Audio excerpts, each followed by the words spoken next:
What's going on, everybody? My name is Nick. And my name is Dave. And this is the Deep Dive, where we are starting a new adventure with this sermon series coming up in May. And we're actually talking about the vision of the church and where we're going. That's right. It's going to be a great 3 weeks as we talk about this. You and I were part of the vision team. That's right. And so I know you've got a lot to say as well Yeah. as we kind of discuss this together. Yeah, I'm really excited to get into it. So let's not waste any time. Let's go.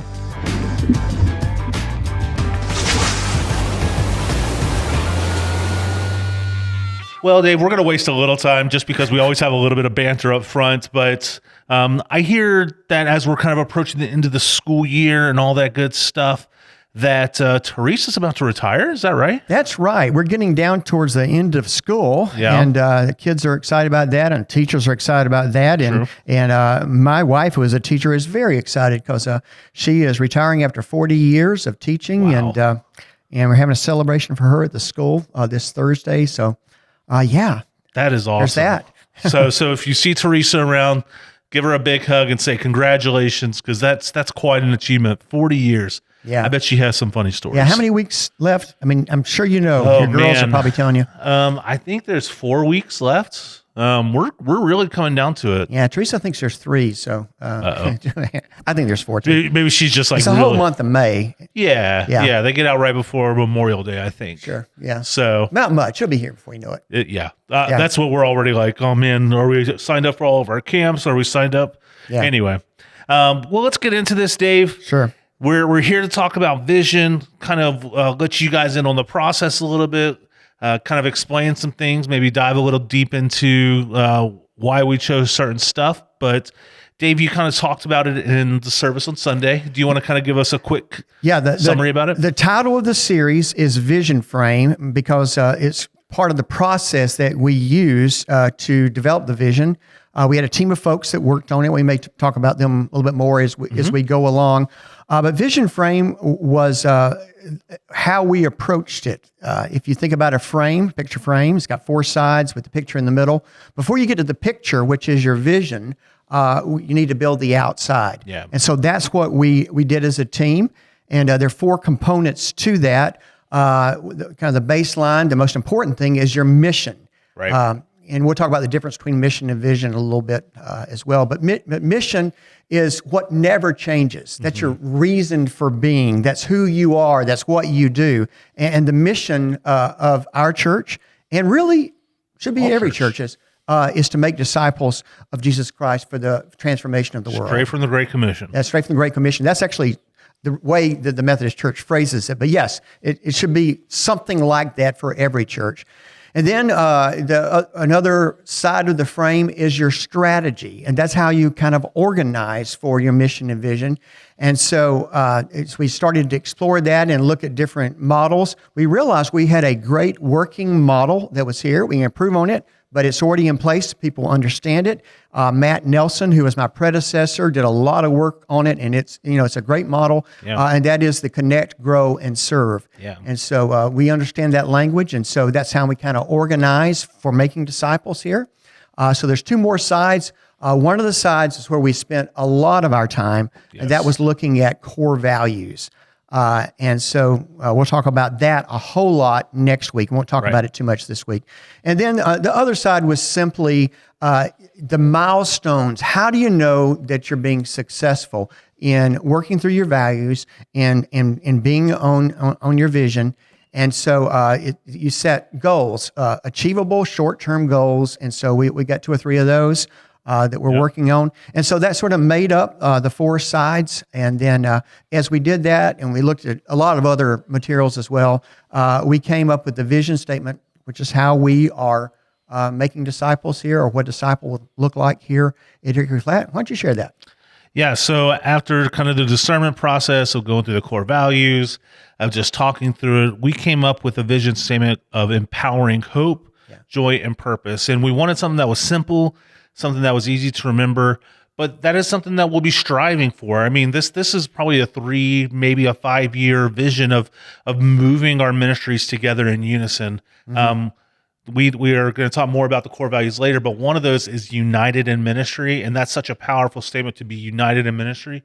And that's what we're going to be challenging all of our ministries to kind of be about, is how are we directing ourselves towards this target of empowering hope, joy, and purpose. Right. Because we believe that the laity, you guys, whoever's watching, are our best resource, and we want to empower and build that within you to help you realize what God's created inside you, And the people that will come along that's right. aside to us. And, it really is the way we make disciples, and what a disciple would look like, is we empower hope, joy, and purpose. We want to help people become their best self. Right. When there's different discipleship models, but I know sometimes when people think about that, they think about what discipleship is. We've got to teach some people some core knowledge. We got to get them through these classes. And it really, to me, that model becomes more of like a head thing. We got to make sure they've completed this course of study. They know this about the Bible. They know this. And those are very important. Right. But really, we're trying to empower people and one of our core values being sort of this integration, holistic Bible study, is to use that to discover within their own life joy, hope, and purpose. Right. And we can break down and talk a little bit about those words, but because it's a short statement, but it implies a whole lot. Yeah, it does. It has a bit of a punch to it if you really stop and think about it for a sec. But Dave, before we kind of get too in the weeds in that space, why is it important for us as a church to have kind of a vision? I know you kind of expressed during the sermon that when you got here and you were kind of talking to people, like as they were kind of telling you a little bit about what they do, you heard the need for a vision a lot. So what do you think a vision will do for the church? Yeah, I think that is, as we kind of come to this moment in time, and I hate to continue to mention COVID, but COVID has represented a lot more. We've had a rough 2 or 3 years here in our country, in our churches, and a lot of things. Just talking about churches, a lot of things that have been happening for a long time with decline, with trying to find what and how to do ministry in the time we find ourselves. A lot of that got sped up a lot. Yeah. And so churches came back usually to about a half full room where it might have been full before, more people watching online. And actually a lot more divisiveness in our culture, and the church, was trying to find itself, and not just Hickory Flat, but I think all Christian churches are kind of at and if I can use this, crisis point. And so, people were saying, we need something to get us out of this. We need something to bring us forward. We need vision. Yeah. And so that's what was sort of the catalyst for getting this going, which we started last fall, recruited a group of folks through the church council's endorsement, and worked really hard for several months on this. A great team of people, and that's how. But a vision will help. Church does a lot of things. Yeah. In some ways, what a vision does is just sort of organize the things you do, but it does at the same time stop you from doing some things, because you filter everything through that vision and say, is this helping us fulfill our mission of making disciples? Yeah. If it's not, if it's just a program, if it's just, spending time or spinning our tires, then maybe we shouldn't be doing it. So it just is a reminder and a focus and a renewed energy, I think, that comes from having a vision.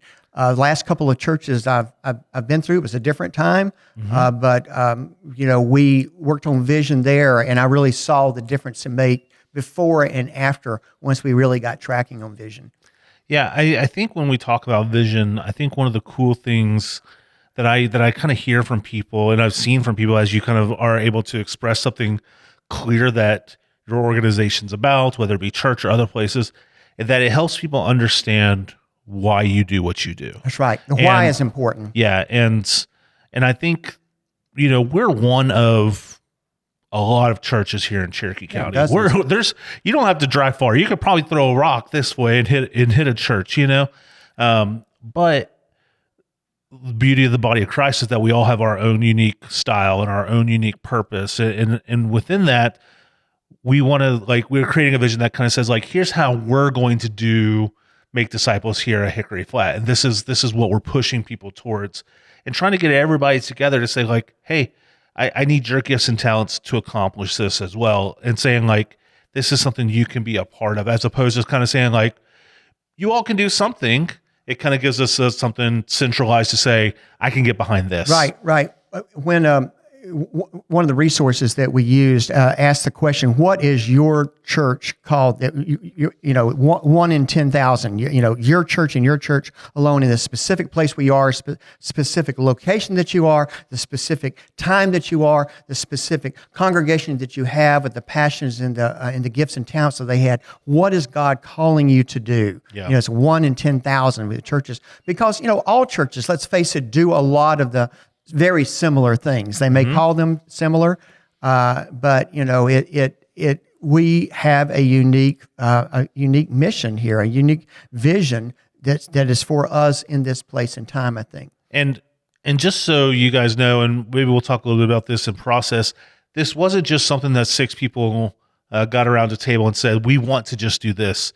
There was a lot of kind of talking to members of the congregation.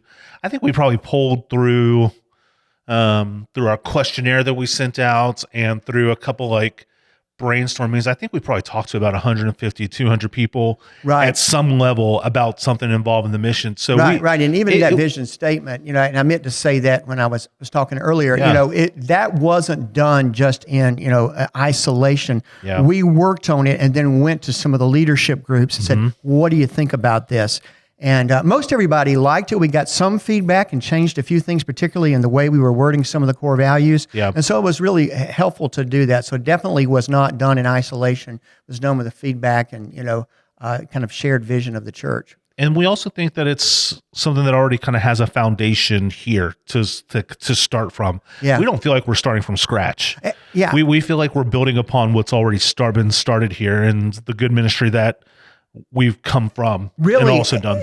Really, in a lot of ways, what it does, it just organizes what we are already doing. In some places, gives it language so that we know what we're calling it, but it all gets it focused on the same thing. And then articulating our vision statement, I really it does give a sense of a goal and accomplishments of what we are trying to do and what as we make disciples here at Hickory Flat.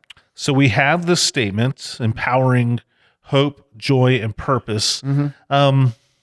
What do you think is significant about that statement? Let's kind of dive into that a little bit. Okay, so I have to tell a quick little story here. I'm a big Lord of the Rings fan. Do you want to say Lord of the Rings? I love Lord of the Rings. Okay. One of my favorite trilogies. Okay.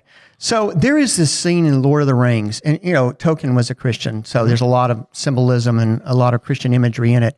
But there's a scene with Frodo and Sam. You may remember it, and I can't remember if it's in the first or the second movie, but it's towards the end of the movie, and they are just worn out. Sam is particularly worn out as they're trying to destroy this ring, get it up and put it in the put it in the mountain, have it destroyed. Yeah. And so, but like everybody's coming against him, and they are. There's this eerie scene where they're laying in this place with kind of these ruins all around them. It looks like a war zone. There are these big sort of flying monsters overhead, and Frodo is laying back and he's just exhausted.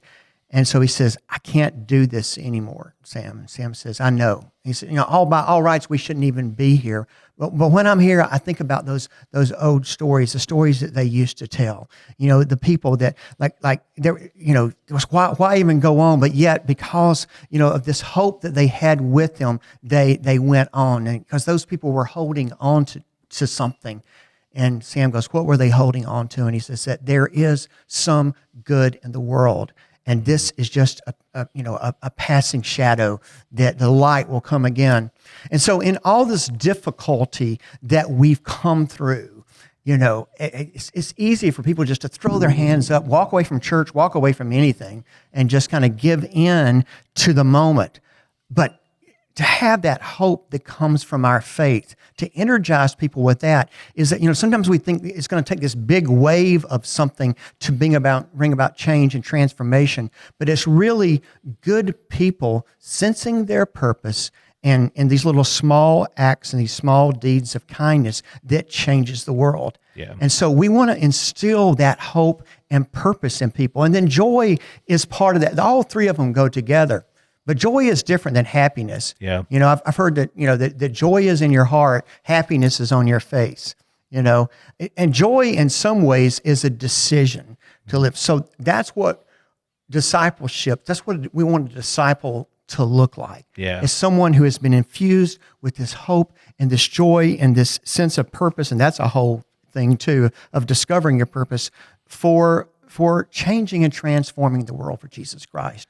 And so those are three very powerful words. And I agree. I'm really excited about And working on them. I think starting with the word empowering even is just such a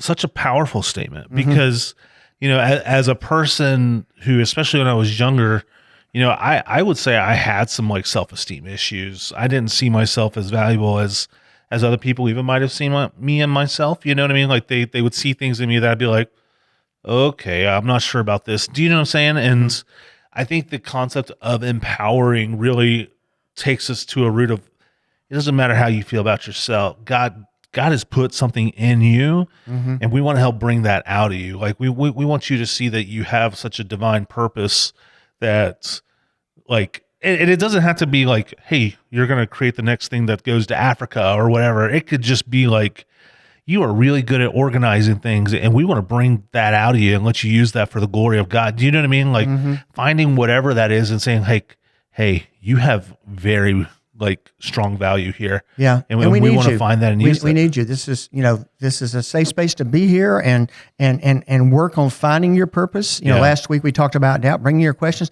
and become we want to help people and empower people to be the best people that they can be, to be the best citizens they can be, to be the best followers of Jesus they can be.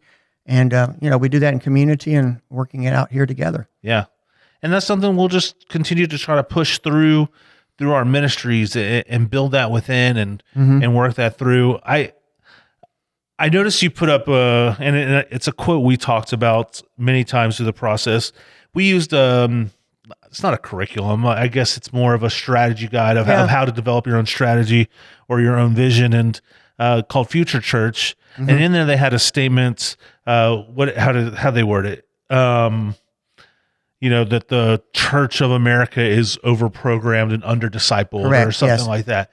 And let's kind of break that down a little bit. You know, how is that changing here? Yeah. Is that? I was going to ask you, what year were you born in? 84. 84. 84 is the year that I actually started working full-time in a church. Okay. And so at that time, we never talked about things like vision. I mean, the mission was there. I don't even know if we really even talked about that because it was just a different era. It was there was really not even personal computers. They were just starting. There was no internet. There was no Facebook. There was none of that. No cell phones. And so it was just a different era. And churches had a lot of success with just really doing what I would say is a program model. And so the churches that seem to be most successful were the ones that had the best programs because the church, everybody went to church or thought about going to church here, particularly in the South. And so we kind of loaded up on programs. But then as the culture began to change, the world began to change, the church was slow to respond. And so I'm not sure at what point you came into ministry. When you started? Into ministry? Like 04, 05. Okay, so did y'all talk about vision and mission back then? Maybe a little bit. Not a ton. I was kind of like the intern guy. I was around basically just for youth ministry, so I'm sure they were talking about it and thinking about it. But So anyway, this program model, the church was successful with for a long time, and so when the church started not having as much success, the questions kind of came back. It's like, well, what's wrong? We just need to do more. We need to do something different. We need to do it harder. We need to do it faster. But the problem was we were overprogrammed. We had forgotten what our mission was of making disciples for Jesus Christ. And I would say over the last decade or so, I have seen a shift from sort of a program model to more of what I would say a missional model of doing church. And so I didn't know if you had experienced any of that sort of time. Those were great years Yeah. They were, Well, but they was were a little different. time, especially here in Georgia, and I think you alluded to this maybe yesterday too. Even it's like if you were a church, you could kind of just open the doors, and if you had something good going on, the room would fill. That's you right. know what I mean? Like that, there was no hardship. But I think as we've kind of gotten further down, and maybe even COVID helped kind of expedite it to get it to a point where people are really cherish their time. So now it's important to offer good things, and if people like want to come to church and be discipled, like we need to have a very clear path for that to happen, as opposed to just program. Well, there are other places where people can do things that church used to think they had to offer, Sure. like a health club or something like that, right? Yeah. And so, people have a need, a spiritual need. People have a need for God. That is what makes us unique. We have a unique mission in the world, and I think the church has kind of lost that for a while and started focusing. Not that it wasn't important. We still taught Bible studies and had sermons and sang hymns, but we really weren't organized and driven around disciple making. Right. And it's time to get back for that. And it may look different, it may be a different size, but I'm excited about. But we can only start from where we are and go forward. Right. And I just also want to throw out there that doesn't mean all the programs are going to go away or anything like that. I think absolutely the book even suggests that programs aren't evil. Yeah. They're not bad, but we don't want to just be busy for the sake of being busy. Yeah. To make it feel like that's where our value is in a certain number or whatever. We still want to be driven by the mission of making disciples. Right. We will eventually go make disciples. So we recognize that programs are kind of a tool of sometimes an introduction to the church. Sometimes programs are a way for families to have experience together that opens a door for those religious conversations to happen down the road. We recognize that programs are a part of it. Yeah. And there's going to be programs, but the program should be leading to something. It's kind of like, what's that next step? And Well, right. You filter everything through the vision and looking at how is this making disciples. And if it's not clear, you got to ask the question, well, should we be doing it? But in a lot of cases, it's like, well, it can't. We just need to articulate it this way. This is how it can make disciples. This is what it's leading to. So as I say, a lot of it is just kind of organizing what we already have. And, some of the things may drop by the wayside as we get more and more focused on our vision. Yeah. And I think Will Mancini, he's the author that has been that created the books that we've kind of been using as a guideline. And he talks about this upper room and lower room thing, where the upper room is really that discipleship area, and the lower room is filled with I think it was 5 P's.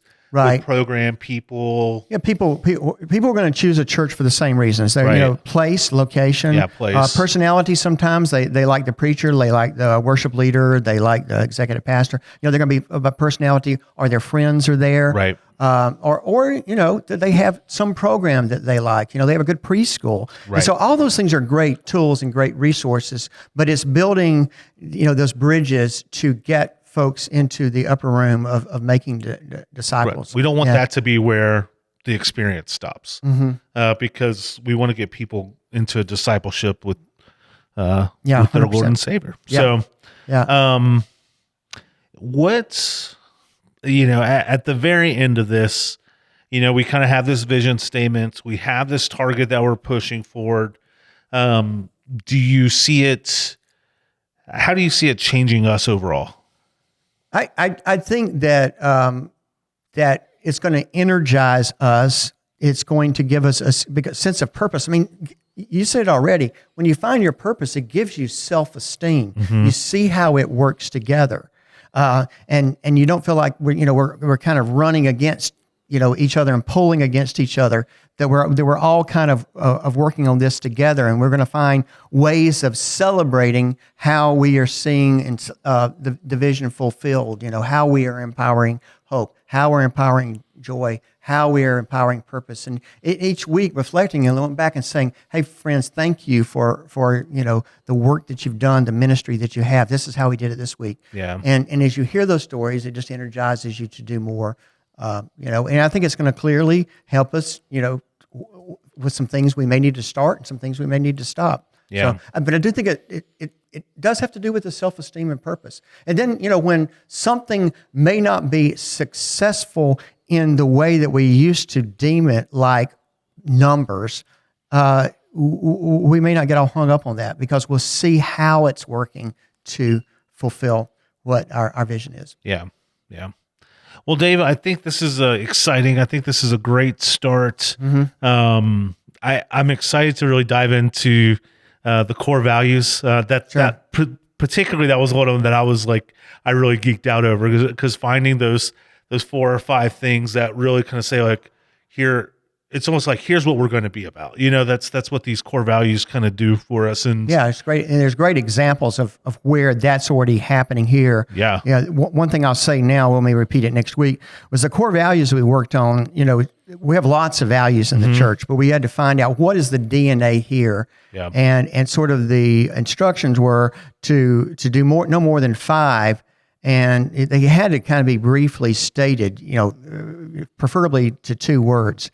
And so as we did that, we began to, I began to see and imagine and see faces and hear stories from around here of how that's already happening. Yeah. Only 2 of them could be aspirational. I really think we do all 5 of them to some degree. Yeah. And so, it's exciting to see as we understand that, just how more on board we'll get with that.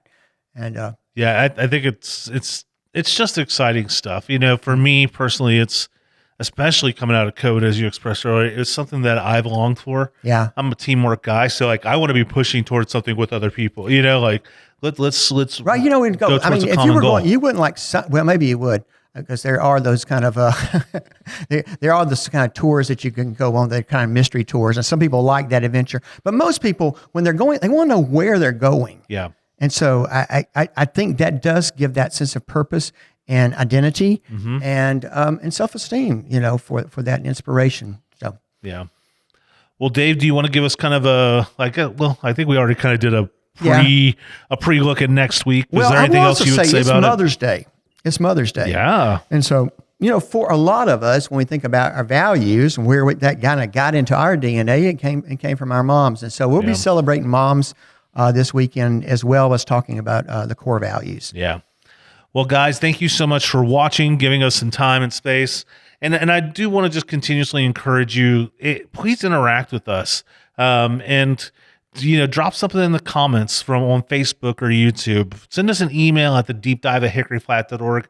Whatever it is, we especially love to hear your comments about what you're hearing about the vision, your excitements, your reservations, and all that stuff, so that we can kind of help continue to communicate it effectively and just get it out there and start pushing towards it together, because we truly believe that you're a part of it. We truly believe that the people who aren't here yet, who are hopefully going to kind of come, will be a part of that. It's just all of us using our gifts to empower hope, joy, and purpose. That's right. All right. Well, thank you guys for watching, and we'll catch you next time. All right. God bless.